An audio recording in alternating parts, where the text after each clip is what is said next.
মাসে কত টাকা খরচ হচ্ছে আর কত টাকা লাভ হচ্ছে, যদি আনুমানিক একটা হিসাব? আনুমানিক হিসাব আমরা করি না, এখন খরচ মোটামুটি 4-5 হাজার হয়।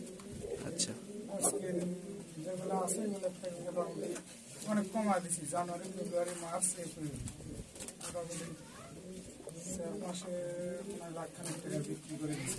কমে গেছে কবিতার এখন যা আছে এখান থেকে 15-20 হাজার টাকা সেল করা যাচ্ছে প্রতি মাস। মানে প্রতি মাসে মোটামুটি 5,000 টাকার খাদ্য খিলালে মানে 20,000 টাকা আসতেছে এটা।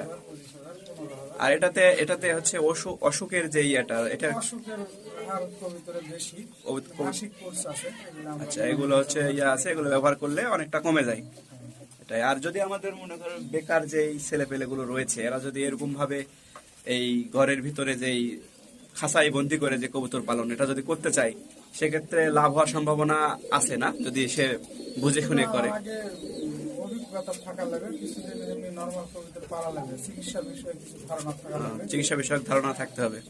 তারপর মানে কেউ যদি হঠাৎ করে যদি একটা মানে কবুতর নিয়ে আসে, বিভিন্ন দামি দামি কবুতর, সেক্ষেত্রে লস খাওয়ার সম্ভাবনা বেশি। অবশ্যই লস খাবে, এটা অভিজ্ঞতা ছাড়া দামি কবিতা। তো আমিনুর ভাইয়ের কতদিন হচ্ছে এই কবুতর পালনে? মোটামুটি 10-12 বছর।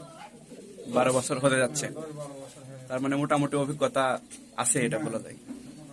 তাই মোটামুটি যে কবুতরের যেই হচ্ছে ওষুধের যেই সাধারণ ওষুধগুলো, এগুলো মানে কি ওষুধটা বেশি ইউজ করতে হয়? সাধারণত সবসময় মাসিক একটা কোর্স আছে, যেমন হেমিকোপিএস দিই প্রতি মাসে 3 দিন। এটা দিতে হবে।